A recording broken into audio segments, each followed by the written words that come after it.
All right, everybody, the band's back together. Pat Milicic here with Joshua Chauvin for MMA Mobsters, brought to you, of course, by Dimene.com, cellsaviors.org, and grapplersclash.com. So support Dimene, support Cell Saviors, and Grapplers Clash. Joshua Chauvin, been a little while. How you doing, buddy? I'm good. It's good to see you. I'll give a 30-second recap on me and then maybe tell us what you've been up to. So I'm right on schedule. I will be walking by September 1st and running by middle of September, and I'm still on track for that. And come rain, shine, emergency cavities getting removed, God or the universe, whoever it is, has been good to me, and I'm healing, and right on track to be 100% again. So I'm thankful for that. What have you been up to, buddy? You've been going to rodeos and doing all kinds of exciting things. Well, went to Montana and yeah, a little bit of other travels. I've gone to Florida to see the kids. Yeah, I've been all over the country, so it's been busy, busy. But more importantly, I think ultimately, Joshua, is that I think it's important for us to hit on: have they tapered you properly, slowly, off of your pain pills, off the That's a good OxyContin? question. They did. They did. That's actually crazy that you mentioned that.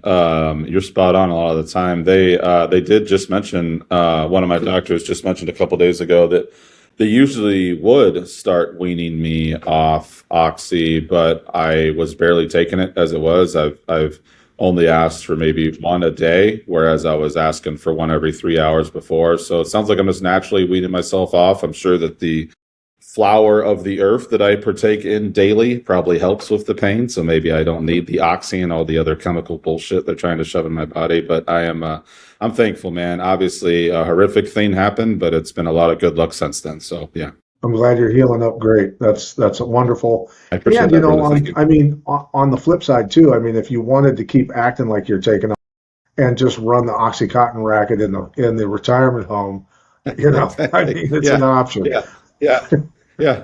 Hopefully the Let's DEA let's see doesn't how you watch our do. show, Let's but yeah, see let's see how you do on bets this week, and then we'll decide. All yeah. right. Yeah. Hopefully Hank from Breaking Bad isn't watching MMA Mobsters. But yeah, it's been good. It's been good. It really has it really, as crazy as it sounds, it has been a wonderful summer. I have had a lot of time to think, and I'm excited to walk again, but I don't feel sorry for myself for this crazy summer either. So yeah, you want Yeah, to I'm talk glad you're about healing up. Do you the want to kind talk of a little bit? disturbing stuff? Yeah. You want to talk some news? We can leave the disturbing stuff for the end. So people. Okay. Anyway, you want to talk Conor McGregor a little bit? You wanted to kind of talk a little bit. What are your thoughts on all that? What's going on with him? Sure.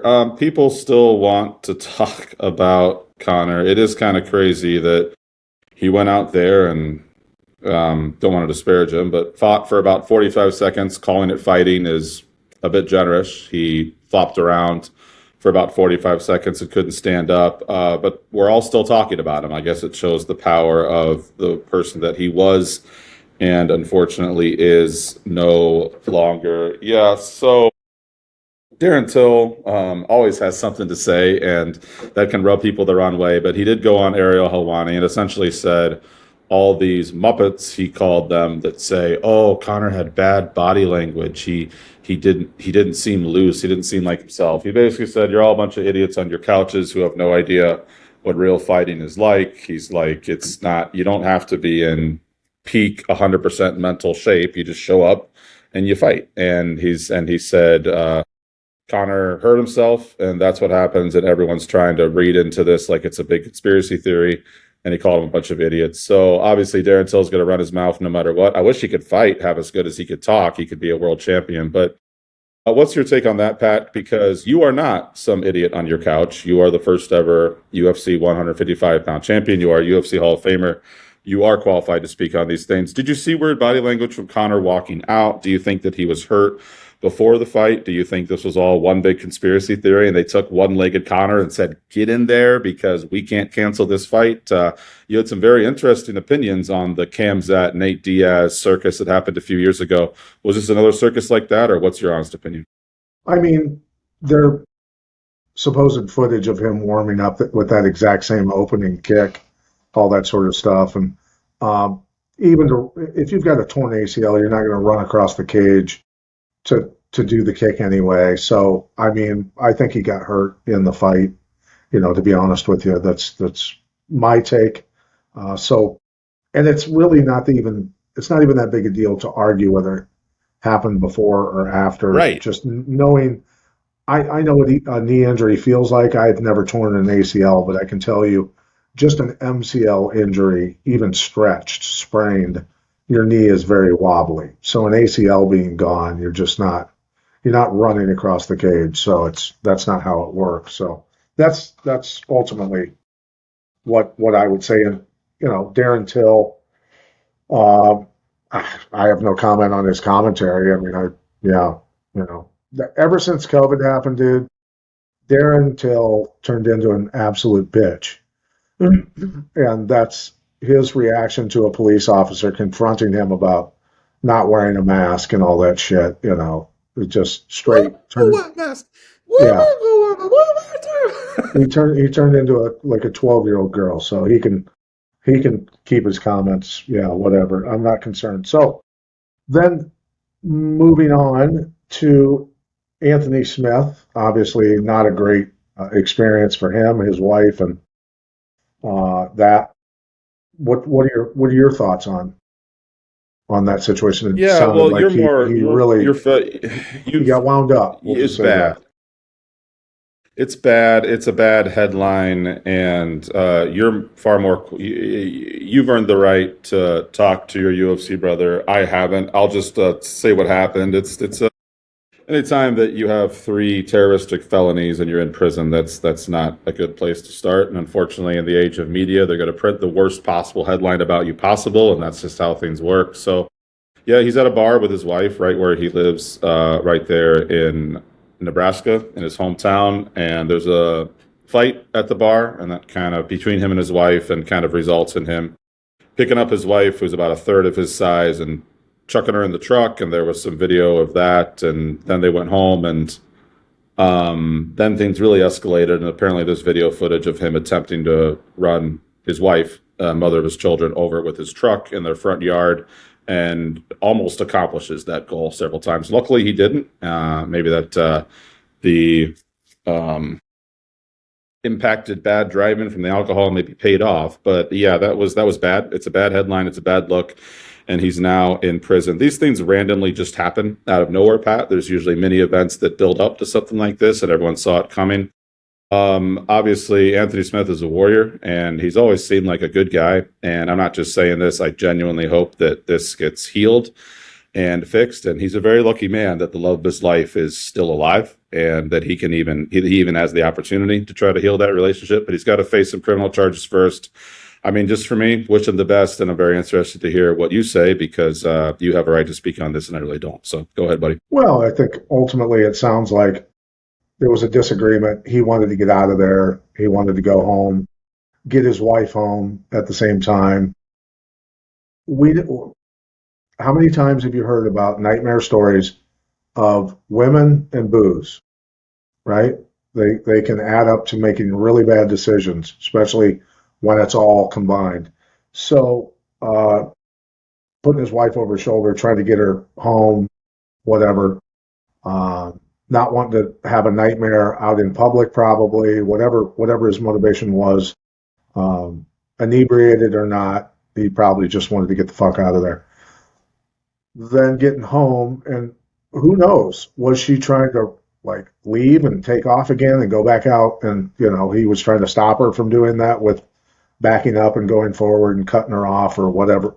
You know, anything could have been going on. So, not a great look, but ultimately, I'm sure he'll deal with it, and hopefully does not have to go to prison for it. It doesn't sound like he was beating her up. He was just trying to get her home more than anything. So I don't think he had ill intention. So whatever was going on and driving him to act the way he was, obviously it was something that seemed pretty urgent to him. So I'm not going to jump to conclusions. Wise. Again, That's wise. alcohol and women can end up being an absolute nightmare. So stay away from booze and hang around with well, sane women. How's that? That's You well know, said. Well as said. much as you can anyway. Well So, said. all I could right. have used that advice. Could have used that advice 10 years ago. Yeah, that's well said. Yeah. Yeah, me too. Me too. I get it. No, but okay. So should we move on to this week's card? Yeah, I just got one question for you, and I thought of this during the Connor fight, and then this will be a shorter episode. We have some fun names to get through. Name a time. So some people said, hey, Connor blew out his leg against Max 13 years ago and finished the fight and beat Max. And that was one of the things that helped make him legendary and put him on this crazy historic run.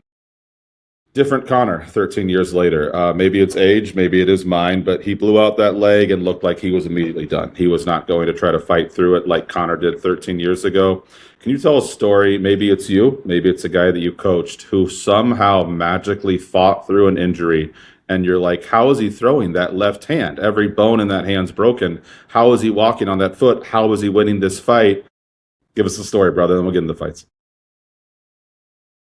Well, Jens Pulver, when he fought John Lewis for the UFC title, didn't train for that fight hardly at all. He had severe low back situation going on, SI joint, massive amounts of inflammation, could hardly walk. And so the game plan was John Lewis throws a lazy jab to start fights 2 or 3 times in a row. He throws the jab and then he drops that hand down to his waist. Both of them are southpaws. And so I say to myself, well, Jens Pulver's got a dynamite left hand. He's a southpaw. And we've got to take advantage of that. We got to get this fight over with quick. We don't want it to go to the ground because Jens is having trouble, even moving around at all, let alone on the ground. So what are we going to do? We're going to lean inside the jab and we're going to throw the left over the top and land it. And he barely missed the first one. It hit John Lewis's shoulder right here on the first one. And then Lewis threw the jab again, and the second one landed perfect and fractured John Lewis's jaw, I think, in half over here and up the middle on this side. And essentially ended John Lewis's career, really, is what he did. But that was, yeah, one of those things where it was you got to roll the dice, go for broke, and win a world title. That's what he did. So, hats off to Jens Pulver for Yes, sir. pulling that out. It was, yeah, that was a monumental moment for him. So anyway, all right. So let's move on to the card. That is my favorite part of the show, folks, when Pat tells us a story. So I very much enjoyed that. I'm sure you do. Let's get into these fights. And I will say in advance, this is the card from hell as far as names go. Pat and I have already practiced, so we should be good on names. But let's get into it, buddy. UFC Belgrade, Serbia. Yeah, Belgrade, Serbia. So here's the thing that's interesting is there's so many people on this card with the last name Ich that ends in Ich, or right? Like Militic, right? Yep. Croatian and Serbs Yep. have names Stepanovic and all these names that end in Ich. Mike Wolf, who's a good friend of mine, childhood friend, Mike and Robbie Wolf, who are the hosts of American Pickers, right? So we grew Yes, up sir. together and we ran around with each other since we were like middle school or before. And Mike Wolf nicknamed me son of a bitch Latich. And so I would call this card I would call this card UFC son of a bitch Latich is what I would say with all the guys' names That is that it. ended You got bitch. that, Lee? We'll put that in the title. All right. Well, we have Yeah. another itch starting right off the card. Marina Spacich and Luciano. That should be an Yeah, interesting so fight. Chick fight to Spacich, start the day. yeah, Spacich is making UFC debut and Luciano 2-1 in the UFC. Well, what say you, buddy? Looks like a fairly competitive fight. Where are the odds at? I want to It hear does everything look like from a you. fairly competitive. Yeah, so here we go again. This seems to be a trend. A few things. This is our third Saturday morning card for obviously you Americans. This is our third card that's happening in the morning. Pretty much every fight card this past month, except for the big Connor card, happened in the morning. So that should be interesting. Get up bright and early. Stefiana Luciano, what do we have to say about her? Well, she moved from minus 310 to minus 350 on FanDuel, minus 280 to minus 330 on Caesars. Luciano should just have more weapons to bring to this fight. I think she'll likely be in control wherever the fight goes. Marina Spasic is not a bad female fighter. I don't think she's unworthy to be in the UFC. So look for her to maybe make this fight a little closer than it should be. You know how I feel about female fights. They're always a little bit too close than they should be, but let's do one unit, Luciano, start off with a win. Okay. I I was looking at this and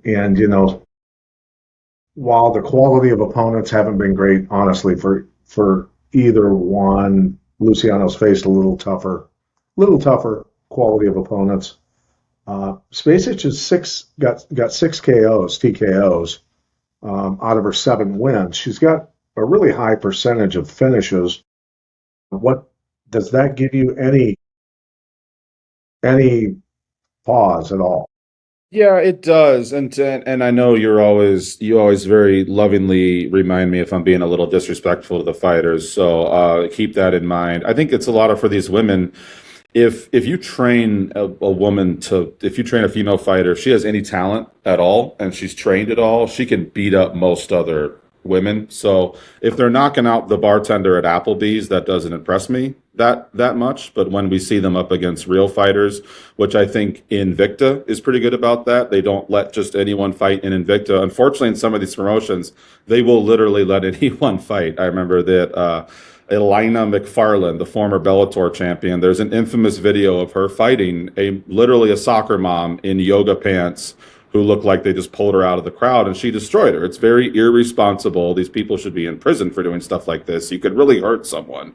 But so a lot of these women, if they can fight at all, they should absolutely crush their first four or five opponents until they get a test. That's kind of my take on that. Yeah, okay. I can appreciate that, buddy. All right, moving on to Lika and Popek. Alex Popek against Govan Lika, who's 1-0 in the Contender Series. Popek making UFC debut as well. I believe so. Yeah, 21 and 5.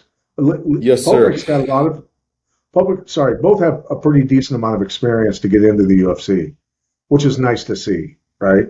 It is. It is. Yeah, that's a little refreshing. Yeah, the line likes Leka here, and I get it. He opened up at minus 220 on Caesars. He's minus 270 now.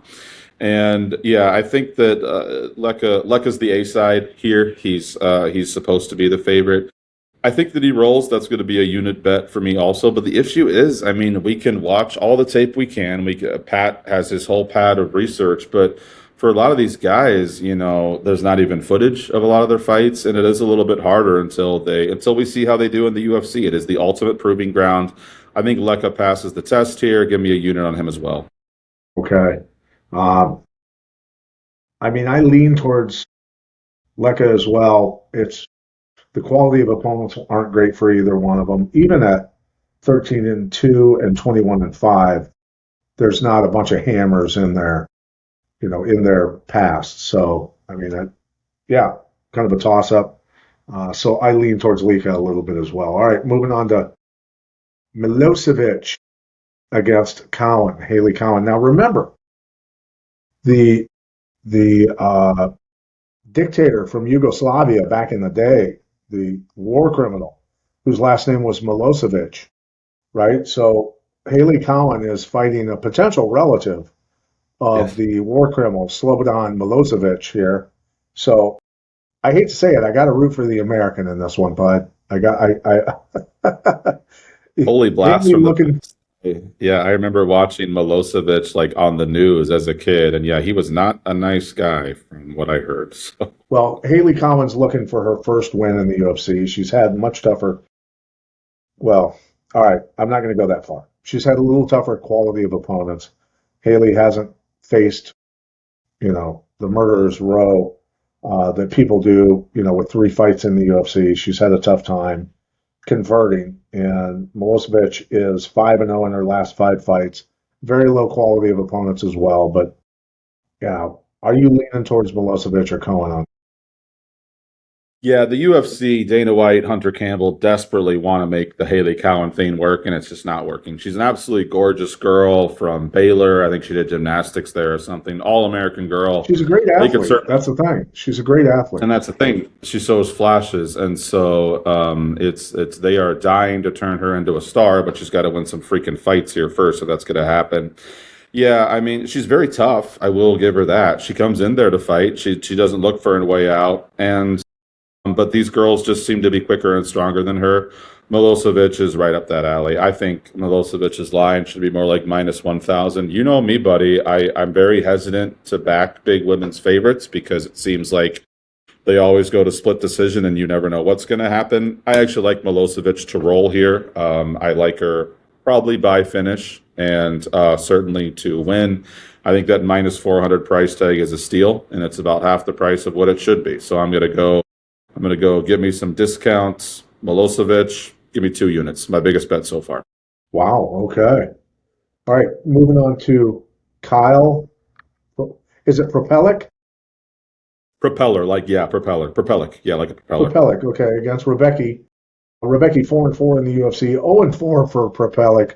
You, I, back in the day, dude, if you were 0-4 in the UFC, you were lucky to still be around. So, To be fair, this is his second stint. He went and fought somewhere else, but yeah, he lost two, got cut, then won a few, and now he's back. But yeah, not a good look.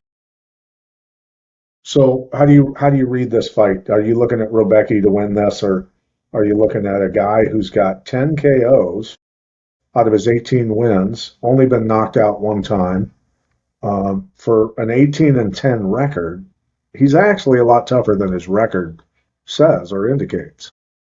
Yeah, and I think well said. Yeah, you hit the nail on the head there, buddy. Propellic is here to lose, but don't disrespect him too much because the UFC seems to like him when they really want to get one of their stars a win, but they want to make it a good fight. They did the same thing with Benoit Saint-Denis.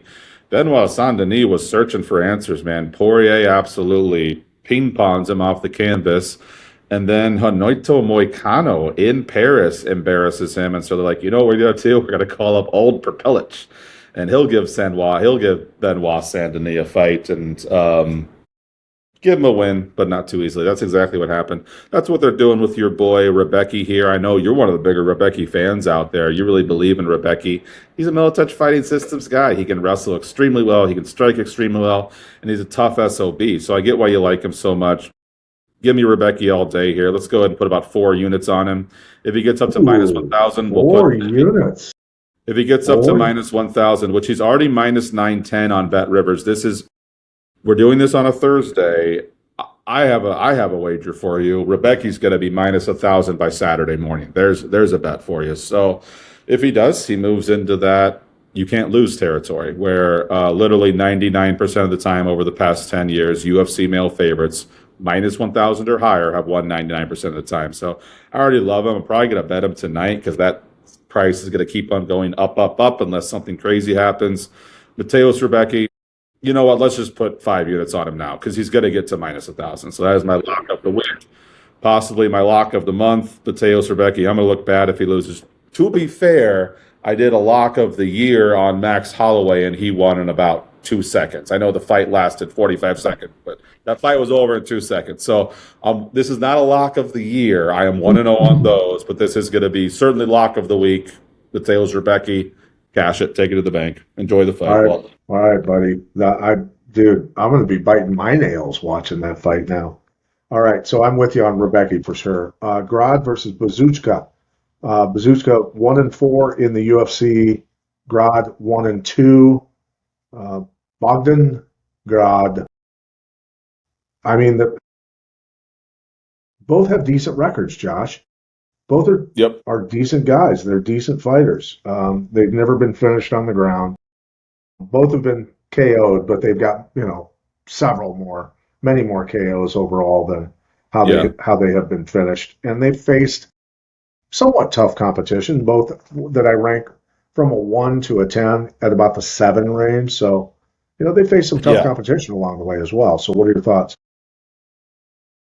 Yeah, this will be interesting. And I will just warn you and Lee, my battery seems to be having some issues. We're making great time, but we may have to wrap this show up in about 10 minutes instead of 20. So I'm just warning you. But All we're right, we're we'll having a rock. great Let's show. rock. We're gonna rock. Okay, Dognagrad, where is it? We're on grad Bazookia, right? Or yeah. Bazooka, yeah.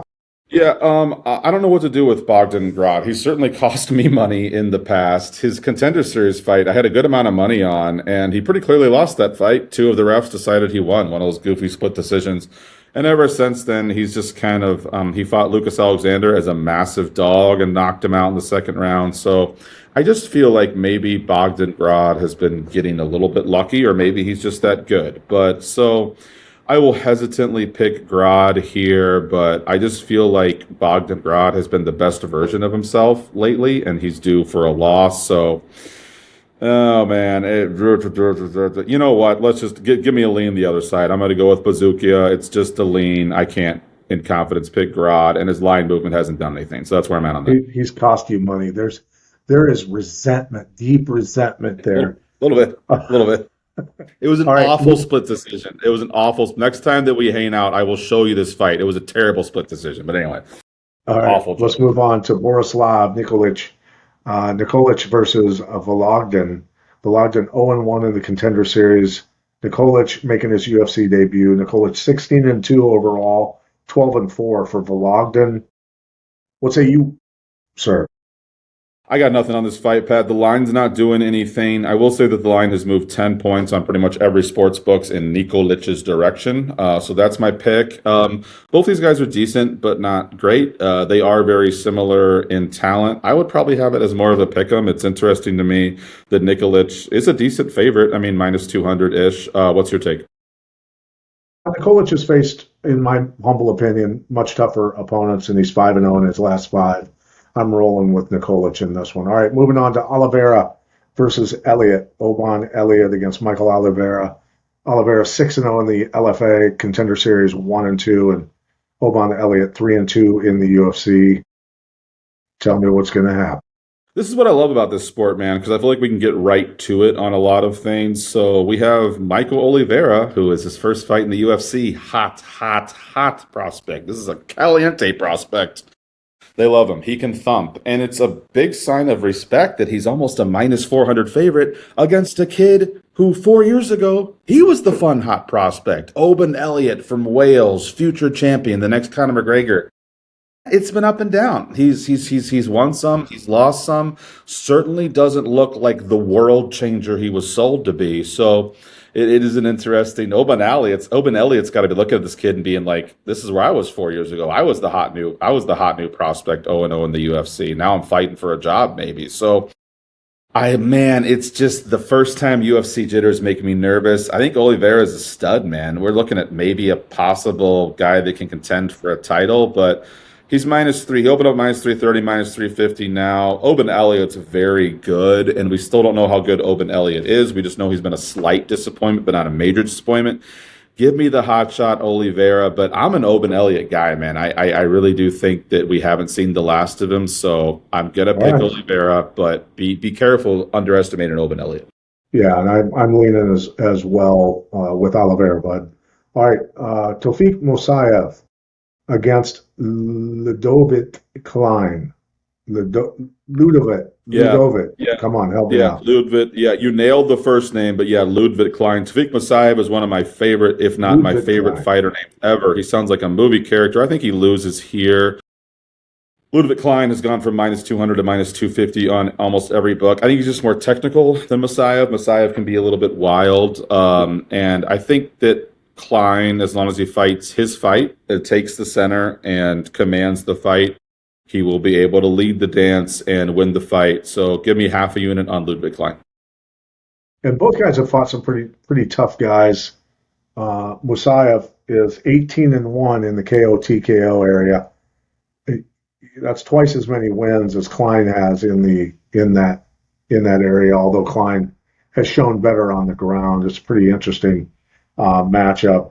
You know, I'll lean with you on Klein, but there's that danger of Musayev standing up. He can score some KOs, and he's done it against fairly tough guys. So watch out. Agreed. All right, Janicic versus Gugnon. Right? Yeah, this is a fight that I like a lot, and while I do love the free money in parentheses, there's no such thing as free money. Well, I do love the seemingly free money on Mateusz Rebecki. Here's a better line for you guys than minus 700 or whatever. How about minus 120? Underdog flipped a favorite. Pow, pow, pow, pow. Yeah, he opens up at plus 120 on Caesars. He's now minus 120. He's done a complete flip. And I like this Noah Gugyon kid. A lot of it's line movement, but I did watch one of his fights and he's got it. And I think that he's probably the slightly better fighter than Milos Janicic here. I think the line movement's doing its thing. It's doing its job. It's painting a story and it's telling us through sharp money Gugnon should be the better man here. I like Noah Gugnon. Small favorite at minus 120. It's extremely important. He opened up in an underdog and is now a favorite. All right, I'll roll with you because Janicic has fought so-so opponents, literally. So Gugnon has fought much better opponents, in my humble opinion. All right. Seppo against Urbina. Urbina 1-3 in the UFC. Seppo making his UFC debut at 14-3. Again, accumulated some wins. He's got some experience before he gets in there. 4-1 in his last 5 fights. I think he's faced better opponents than Urbina. What say you, bud? Urbina's a frustrating kid, at least from a betting perspective. Comes from a fighting family, has a few fighting brothers, maybe even have a fighting dad, and so no surprise he finds himself in the UFC. Seems like every UFC fight he's just kind of there to lose. He certainly, I feel like he's just kind of in the gray area of is he UFC level or not. So I think unfortunately Gilbert Urbina is going to be an underdog to anyone in the division. And so yeah, Seppo's good. He's right there. He's one of many prospects on this card. This is the card of Eastern European prospects for sure. Yeah, Kepo probably has him there. Urbina's solid, but that's just the frustrating thing with Urbina is he's just so average. It's like you're not going to run him over, but you're probably going to beat him. So I would take just about anyone in the division against Gilbert Urbina. Give me this fun kid, Vlasto Kepo, to get the job done. Buddy, I'm with you on that. All right, moving on to Todorovic versus Valentin. Valentin at 1-3, Todorovic 4-6 in the UFC, 13-6 overall. A little tougher quality of opponents for Todorovic. I mean, I'm leaning a little bit that way. What are you thinking? Yeah, I'm going to slightly disagree with you. I think the line movement's interesting for Valentin. Life of a fighter, man. Son of a. I had to make it a little. I had to make it a little bit spicy. Yeah, good for Valentin, man. His first 2 UFC fights did not go well. He even got a little embarrassed and then comes back and turns out this guy can fight. Todorovic has been around forever. Has certainly he thrived a little bit in the old days of the UFC when he was facing lesser talent. Now he seems to be struggling. He's also getting older. He was never amazing, but solid, well-rounded guy. I don't love Valentin, but I am going to lean him here. I think he just has more tools. A great submission game that we haven't seen that much. Maybe we continue to see that amazing submission game show itself in the UFC. So give me a lean on Valentin. It is far from a confident. All right. Yeah. I mean, 7-1 on the ground for Valentin, 4-0 on the ground to Todorovic. Both guys have been KO'd, a few times to say the least. So yeah, we'll see where the fight takes place. Both are vulnerable standing up and both are pretty decent on the ground. So we'll see what they decide to do. All right. Tybura against Rakic. Alexander Rakic at 6-5 in the UFC. Tybura 14-10. Both have faced pretty tough opponents. Talk to me, bro.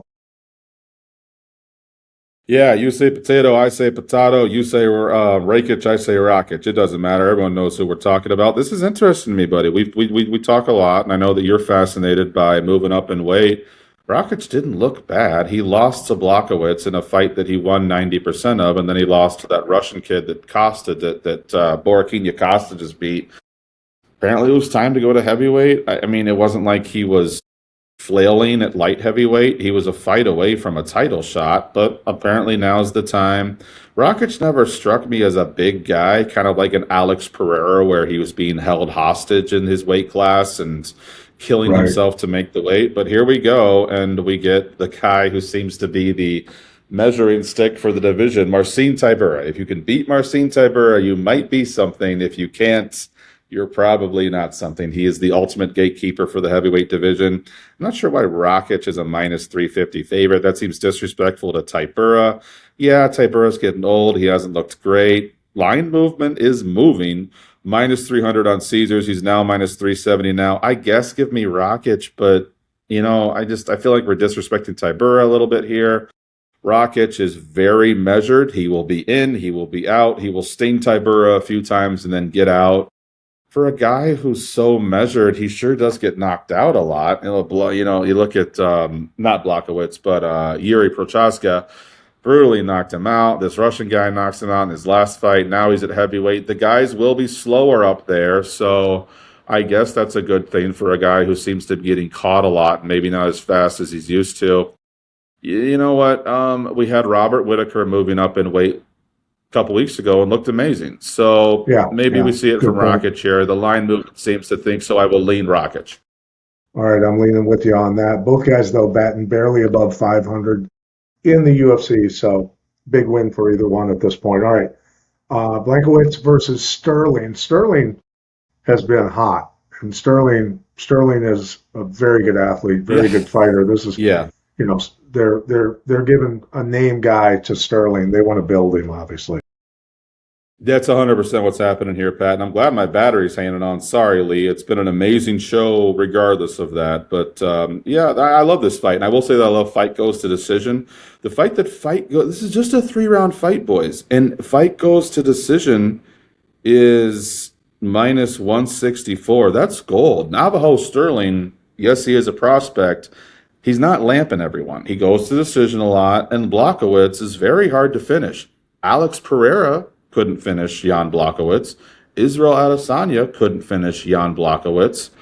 The Black Jag, Carlos Olberg, your new champion, couldn't finish Jan Blachowicz. And they all go to close fights. I think 2 of those were split decisions, and he obviously beat Adesanya. So, yeah, I just feel like Jan Blachowicz is millimeters away from being champion again and just can't quite seem to get over the hump. So don't expect it to be a blowout. I'm going to lean Sterling, but as far as a bet, I really like fight goes at minus 160. Give me 2 units on that. All right, beautiful. I'll roll with you on, well, Sterling.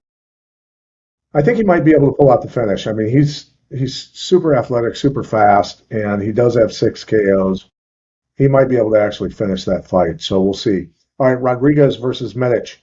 Euros Medic against Daniel Rodriguez. Daniel Rodriguez at 10-4 in the UFC. Medic at 7-3. Both guys pretty dang good standing up, pretty solid, on the ground for Rodriguez. I think he's got the edge on the ground. Where are you leaning on this one? Both guys have faced pretty tough opponents. Medic maybe faced a little bit tougher in my opinion, but Rodriguez or Medic, bro, and how?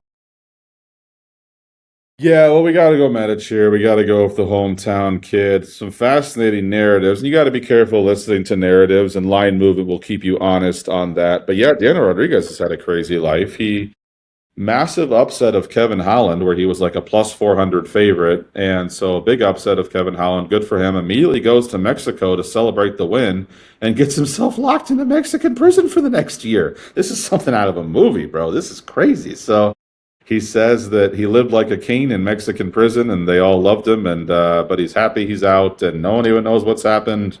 I guess if you're gonna go commit a crazy crime, do it in Mexico, and it'll stay out of the headlines. Because Daniel Rodriguez Well, is back, and who knows what he did? Nobody cares. There he is. So he's gonna fight the hometown kid Medic. I mean, I'm guessing that Daniel Rodriguez was surviving in prison. He wasn't doing his regular training regimen, and I think that's why the line is soared out for Medic. Medic is good, man. He's lamping everyone in the first round. Don't look for this fight to go long. I would look for no wrestling, possibly. I would look for no wrestling period. They're going to stand in vain, and a guy's going to melt in the first round. That's basically what's going to happen here. Medic started out at minus 275. He's minus 400 now. It's not quite the confidence of Rebecca, but yeah, I love Medic here. Just give me 2 units on him, and let's end the card with a bang. all right, so the Mexican prison either made Rodriguez really, really, really solid, really hard, or really soft, right? depending. If he said he had it easy in there, what kind of easy did he have? Anyway, I'm leaning I towards don't know. Medic as Maybe well. I don't know. I don't know. Yeah, maybe. I think I think Medic pulls out a fourth round KO. That's my pick for this, and anybody else out there that wants to pick how it finishes, who wins, and what round, we want to send you some Diamine clothing and some Cell Saviors products. So, yeah, I'm rolling with Medic by finish. Josh, is there anything you'd like to say before we send you back to the retirement home to work on your rehab? Yeah, yeah. Well, gonna hit a sports bar real quick and get dinner on my way home. But yeah, I mean, thank you to the laptop gods that my battery survived. Thank you to my legendary UFC Warrior co-host Pat and our amazing producer Lee. Yeah, for my prediction, first round, Euros Medic. I think this fight likely ends in the first round, regardless of what happens. I don't mind that for a bet. You can make a little bit of money there. Just fight doesn't last longer than a round. Usually, I'm the opposite. Usually, I'm like the co-main, which I'm pretty confident goes to decision. I don't often bet fight doesn't go. This is one of the rare times I'm going to do it because Eros Medic certainly doesn't go 5 rounds. He barely even goes 1 round. So. This is weird. It's weird. Plucking Daniel Rodriguez. I'll just send you 200. How about that?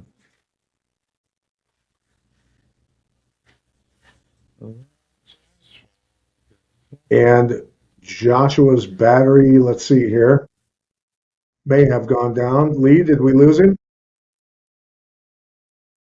Okay, so we lost Joshua. I think his battery might have gone dead. So for Joshua Chauvin, the Chauvin one, and Lee, of course, our producer, this is Pat Militich saying so long and good luck with your picks, and we'll see you next week.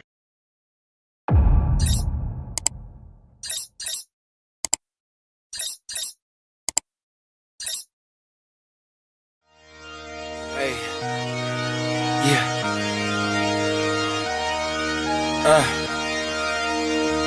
Yeah, hey, giving it all. Hey, yeah, I'm giving it all I could give. Run up and taking my pick, then bringing it back to the crib. Yeah, you know how I go. We finding the gold, the deeper we dig. So we just keep digging till we finally get it. Like fuck it, I'll sleep when I'm dead. Yeah, I gave you my word, don't break it for no one. You know I'ma keep what I said. Ready for war, I've been deep in the trance. Been thumping since I had them squeaks in the bed. Ice in my body, I'm cold under pressure. Recovered like I had no heat in the vents. Shooting, I don't have a conscience, too much to accomplish. You know I can't leave it to chance. Yeah, throw it in the bag. Throw some dots, I'm Jackson Dart. I'm out of pocket playing tag. Catch me if you can, empty out the mag. Took the lead, I run the track, and I'm never looking back. Show up for the moment, always rolling with the punches. Find a way to see through the ceiling, put a covers. Smoke is in the air, keep it heavy in abundance. When the dust settles, let's see who remains.